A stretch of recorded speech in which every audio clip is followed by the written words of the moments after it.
Alrighty, kiddos. We're almost at the end of chapter 9. Percy's going to go talk to the oracle and it's going to tell him a little bit about his quest. So we are on page 139, if you're following along with me. Four flights up, and the stairs ended under a green trapdoor. I pulled the cord, and the door swung open, and a wooden ladder clattered into place. The warm air from above smelled like mildew and rotten wood and something else. A smell I remembered from biology class. Reptiles. The smell of snakes. Ugh. I held my breath and climbed. The attic was filled with Greek hero junk. Armor stands covered in cobwebs, one bright shield pitted with rust, old leather steamer trunks plastered with stickers, Icatha, Circa Isles, and the land of the Amazons. One long table was stacked with glass jars filled with pickled things, severed hairy claws, huge yellow eyes, various other monster parts. A dusty mounted trophy on the wall looked like a giant snake's head, but with horns and full set of sharp teeth. The plaque read, Hydra Head Number 1, Woodstock, New York, 1969. By the window, sitting on a wood tripod stool, was the most grotesque memento of all, a mummy. Not the wrapped in cloth kind, but a human female body shriveled to a husk. She wore a tie-dyed sundress, lots of beaded necklaces, and a headband over her long black hair. The skin of her face was thin and leathery over her skull, and her eyes were glassy white slits, as if the real eyes had been replaced by marbles. She'd been dead a long, long time. Looking at her sent chills up my back, and that was before she sat up on her stool and opened her mouth. A green mist poured from the mummy's mouth, coiling over the floor in thick tendrils, hissing like 10,000 snakes. I stumbled over myself, trying to get to the trapdoor, but it slammed shut. Inside my head, I heard a voice slithering into my ear and coiling around my brain. And it said, I'm the spirit of Delphi, speaker of the prophecy of something Apollo, slayer of the mighty Python, approach, seeker, and ask.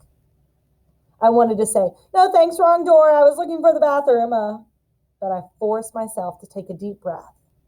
The mummy wasn't alive. She was not the kind of grotesque receptacle from something else. She was some kind of grotesque receptacle for something else. The power that was now swirling around me in a green mist. But its presence didn't feel evil, like the demonic math teacher, Miss Dodds, or the Minotaur.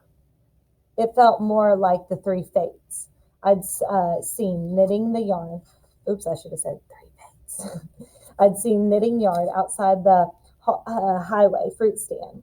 Ancient, powerful, and definitely not human. But not particularly interested in killing me either. And I got up the courage to ask, what is my destiny? The mist swirled more thickly, collecting right in front of me, and around the table with the pickled monster part jars.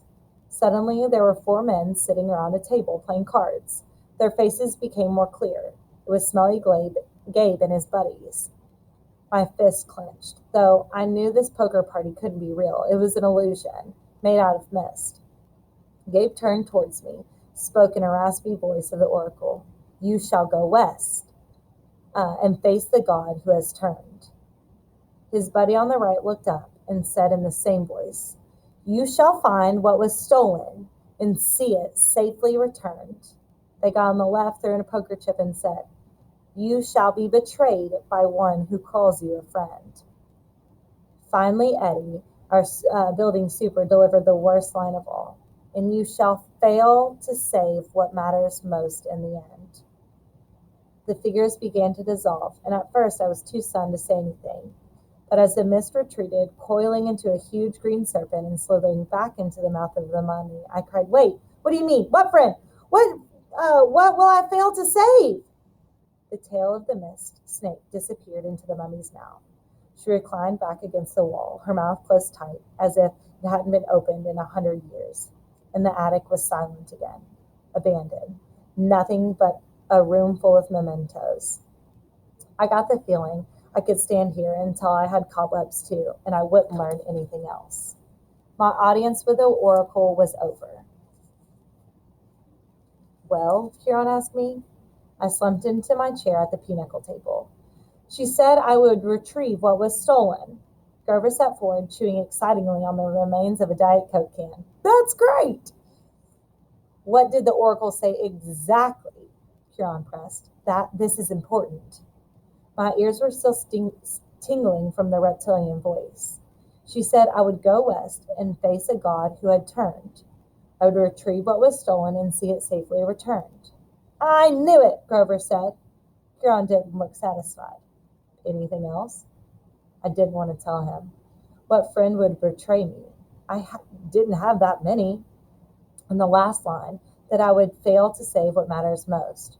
What kind of oracle would send me on a quest and tell me, oh, by the way, you're going to fail? How could I confess that? No, I said, that's about it. He studied my face. Very well, Percy, but know this. The oracle's words often have double meanings. Don't dwell on them too much. The truth is not always clear until the events come to pass. I got the feeling he knew I was holding back something bad, and he was trying to make me feel better. Okay, I said, anxious to change the topic. So where do I go? Who's the god in the west? Ah, think, Percy, Huron said. If Zeus and Poseidon weaken each other in the war, who stands to gain? Somebody else who wants to take over, I guessed. Yes, quite. Someone who harbors a grudge, who has been unhappy with his lot since the world was divided eons ago, whose kingdom would grow powerful with the deaths of millions. Someone who hates his brothers for forcing him into an oath to have no children, an oath that both of them now have broken. I thought about my dreams and the evil voice that had spoken to me from underneath the ground. Hades. Huron nodded. The Lord of the Dead is the only possibility. I scraped an aluminum dribble out of Grover's mouth. Whoa, wait, what? A kindly one came after Percy, Huron reminded him. She watched the young man until she was sure of his identity, then tried to kill him. Kindly ones only obey one lord, Hades. Yes, but Hades hates all heroes, Grover protested, especially if he found out Percy is the son of Poseidon. A hellhound got into the forest, Huron continued. Those can be only summoned from the field of punishment, and it has to be summoned by someone within the camp. Hades must have a spy here. He must suspect Poseidon will try to use Percy to clear his name. Hades would very much like to kill this young half-blood before he can take the quest on. Great, I muttered. There's two major gods who want to kill me. Kill me. Grover swallowed.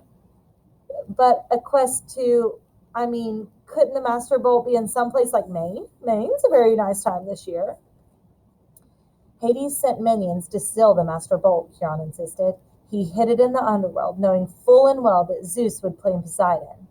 Don't pretend to understand the Lord of the Dead's motives perfectly, or why he chose this time to start a war. But one thing is certain, Percy. You must go to the underworld and find the Master Bolt and reveal the truth. A strange fire burned in my stomach. The weirdest thing was, it wasn't fear. It was anticipation. The desire for revenge. Hades had tried to kill me 3 times so far, with the Fury, the Minotaur, and the Hellhound. It was his fault. My mother had disappeared into a flash of light. Now he was trying to frame me and my dad for a theft that we hadn't committed. I was ready to take him on. Besides, if my mother was in the underworld, whoa, boy, said the small part of my brain that was still sane. You're a kid. Hades is a god. Grover was trembling. He started eating pinochle cards like potato chips. The poor guy needed to complete a quest with me so he could get his searcher's license. Well, whatever that was. But how could I ask him to do a quest, especially when the oracle said I was destined to fail? This was suicide. Look, if we know it's Hades, I told Chiron, why can't we just tell the other gods? Zeus, Poseidon, they could go down to the underworld and bust some heads. Suspecting and knowing are not the same, Chiron said. Besides, even if the gods suspect Hades, and imagine Poseidon does, they can't retrieve the bolt themselves. Gods cannot cross each other's territories except by invitation. That is another ancient rule. Heroes, on the other hand, have certain privileges. They can go anywhere, challenge anyone, as long as they're bold enough and strong enough to do it. No god can be held responsible for a hero's actions. Why do you think the gods always operate through humans? You're saying I'm being used? I'm saying it's no accident Poseidon has claimed you now. It's a very risky gamble, but he's in a desperate situation and he needs you. My dad needs me? Emotions rolled inside me, like bits of glass in a kaleidoscope. I didn't know whether to feel resentful or grateful or happy or angry. Poseidon had ignored me for 12 years, and now suddenly he needs me? I looked at Chiron. You've known I was Poseidon's son all along, haven't you? I had my suspicions. As I said, I've spoken to the oracle too.